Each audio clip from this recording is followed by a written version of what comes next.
आपको याद होगा सिर्फ 10 साल पहले यानी पिछले एक चुनाव के पहले बंगाल में हमारे सिर्फ 3 एमएलए थे। यानी एक चुनाव के पहले 10 साल पहले जो चुनाव हुआ था सिर्फ 3 एमएलए। आज वहां 200 से भी अधिक विधायकों के साथ भारतीय जनता पार्टी की सरकार है। अभी केरलम में भी हम 1 से 3 एमएलए तक पहुंच गए हैं और जब 3 पहुंच जाते हैं ना तो वो दिन दूर नहीं जब केरलम में भी बीजेपी एनडीए की संख्या 3 से बढ़कर बहुमत के आंकड़े को पार कर जाएगी।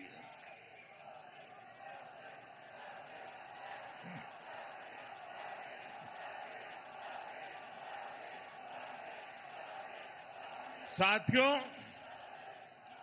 हम 12 साल से केंद्र में हैं। देश के 21 से ज्यादा प्रदेशों में बीजेपी एनडीए की सरकारें हैं और हम राज्य के विकास से देश के विकास का मंत्र लेकर काम कर रहे हैं।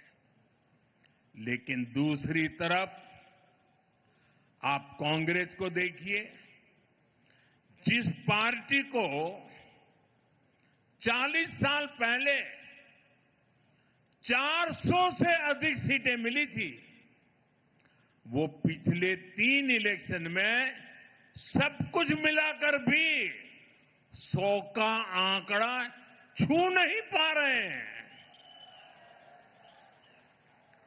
लेकिन कांग्रेस और उसके साथियों का अहंकार इतना अधिक है कि अपनी पराजय के लिए भी वो पूरी दुनिया को दोष दे रहे हैं। संविधान, लोकतंत्र, संवैधानिक प्रक्रियाएं, कोर्ट, इनके प्रति भी घृणा मेरे सार्वजनिक जीवन में मैंने कभी भी किसी भी मेन स्ट्रीम पॉलिटिकल पार्टी को ऐसा करते हुए नहीं देखा था। वो इतनी निराशा की गर्त में डूबे हुए हैं कि गाली गलौज के सिवाय, भद्दी भाषा का प्रयोग करने के सिवाय अब उनके पास कोई एजेंडा नहीं बचा है। साथियों, बीजेपी की सरकारों के लिए लोक कल्याण सर्वोपरि है और ये शब्द नहीं है, हमने जी करके दिखाया है। तभी तो 25 करोड़ लोग गरीबी से बाहर निकले हैं। हमारा मंत्र सबका साथ सबका विकास का है। हमारा मॉडल गुड गवर्नेंस का है। इसलिए हर राज्य में जनता बीजेपी को दूसरी बार, तीसरी बार फिर से सेवा करने का अवसर देती है। लेकिन कांग्रेस की कोई भी राज्य सरकार दूसरी बार सत्ता में वापस नहीं लौटी है। सरकार बनने के कुछ ही महीनों में कांग्रेस के प्रति एंटी इनकम्बेंसी शुरू हो जाती है। ऐसा इसलिए है क्योंकि कांग्रेस को सिर्फ विश्वासघात करना आता है। ये खुद भी झूठे हैं और उनकी गारंटियां भी झूठी है। कांग्रेस की सत्ता की किताब में गवर्नेंस का चैप्टर तो है ही नहीं है। यहां कर्नाटका में भी पिछले 3 साल से हम यही देख रहे हैं। जनता की समस्याएं सुलझाने के बजाय यहां की सरकार का ज्यादातर समय आपस के झगड़े सुलझाने में लग रहा है। ये तय नहीं हो पाता है कि ये मुख्यमंत्री कितने दिन रहेंगे। ये तय नहीं हो पाता कि दूसरे को मौका मिलेगा कि नहीं मिलेगा, लटकाए रखा है। इतना ही नहीं, ये मैं देख रहा हूं इनकी इकोसिस्टम, तमिलनाडु में प्रक्रिया चल रही थी और इनकी इकोसिस्टम दिल्ली में बैठे बैठे देश को गुमराह करते थे कि देखो 4 तारीख को नतीजे आ गए, 5 हो गई, 6 हो गई, 7 हो गई, 8 हो गई, तमिलनाडु में सरकार नहीं बन रही है। अरे भाई, केरल में तो पूर्ण बहुमत है, वहां तो बना लो। ये इकोसिस्टम केरल के लिए चुप है, नेता नहीं तर्क पा रहे। 2.5 साल की फॉर्मूला करे कि 1-1 साल के 5 मुख्यमंत्री की फॉर्मूला करे, अभी तक उनको नतीजा हाथ नहीं लग रहा है। और अपने पार्टी के नेताओं को भी वादे करना और फिर पीठ में छुरा भोंकना।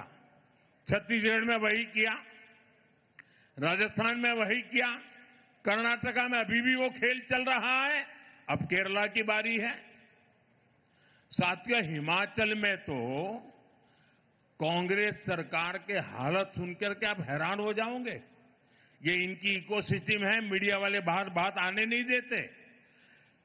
हिमाचल की हालत ये है, वे सरकारी कर्मचारियों को उनकी सैलरी तक नहीं दे पा रहे हैं। इधर तेलंगाना में क्या हाल है? किसानों को आत्महत्या के लिए मजबूर होना पड़ रहा है। यानी कांग्रेस जहां पर भी है, वहां या तो शाही दरबार की खातिरदारी में खजाने की लूट हो रही है या लूटे हुए पैसों के लिए झगड़ा हो रहा है।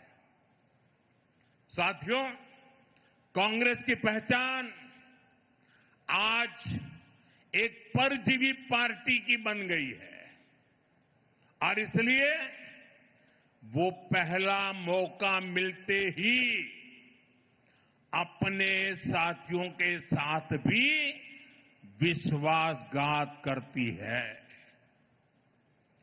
और इसलिए ही कहा जाता है कि कोई ऐसा सगा नहीं जिसे कांग्रेस ने ठगा नहीं। अभी तमिलनाडु में ही देखिए, 25-30 साल से कांग्रेस का डीएमके के साथ घनिष्ठ संबंध था।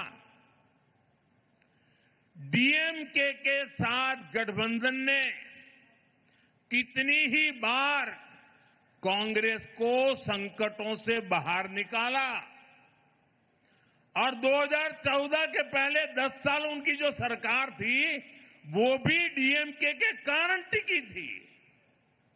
लेकिन क्या हुआ?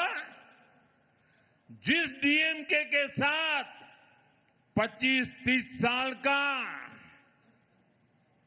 जीने मरने का नाता था, हर पल जो डीएमके कांग्रेस की भलाई के लिए काम करती थी, लेकिन जैसे ही सत्ता का खेल कहीं और मुड़ गया, तो सत्ता के लालच में सत्ता भूखी कांग्रेस ने पहला मौका मिलते ही डीएमके की पीठ में छुरा भोंक दिया।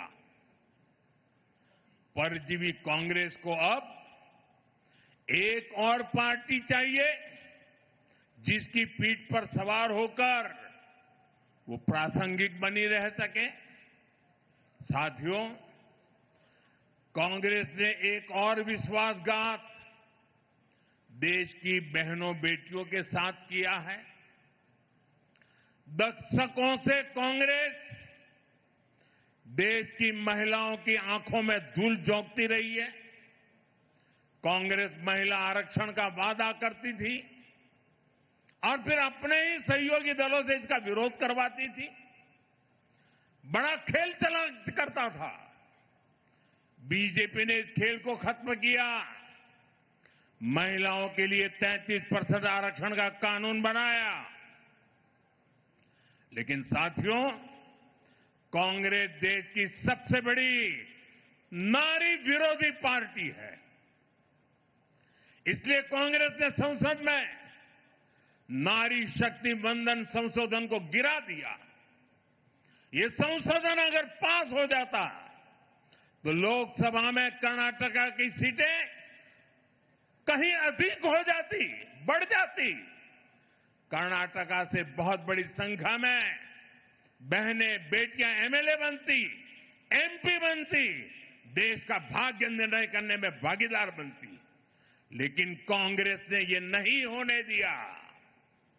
देश की नारी, कर्नाटका की महिलाएं कांग्रेस को इस पाप के लिए कभी माफ नहीं करेगी। साथियों, आज देश विकसित भारत के संकल्प की सिद्धि से जुटा है। इस मंत्र को लेकर के चल पड़ा है और इस संकल्प की सिद्धि में कर्नाटका की बहुत बड़ी भूमिका है।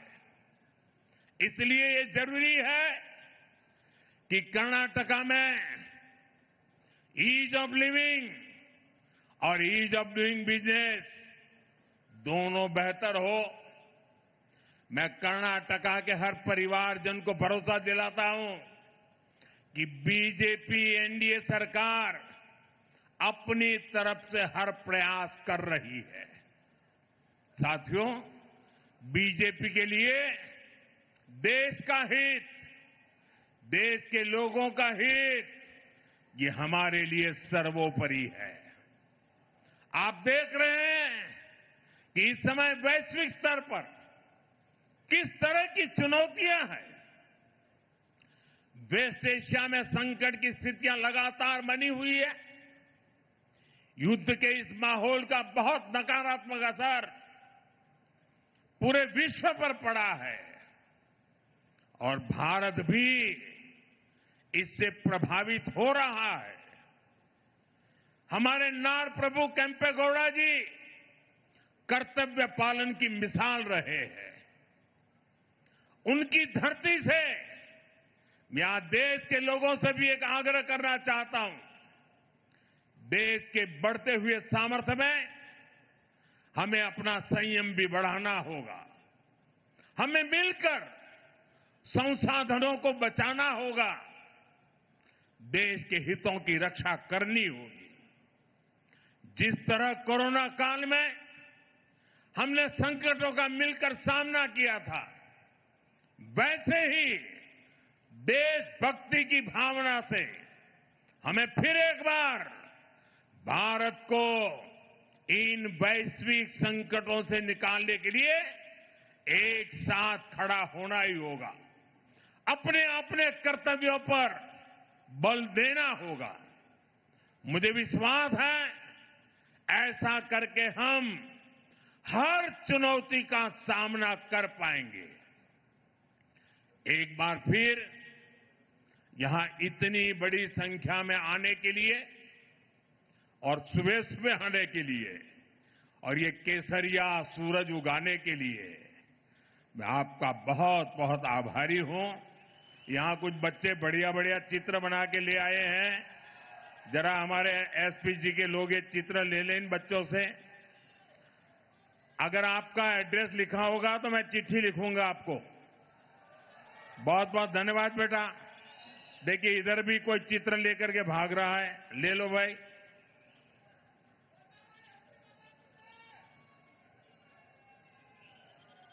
भारत माता की, भारत माता की, भारत माता की। धन्यवाद।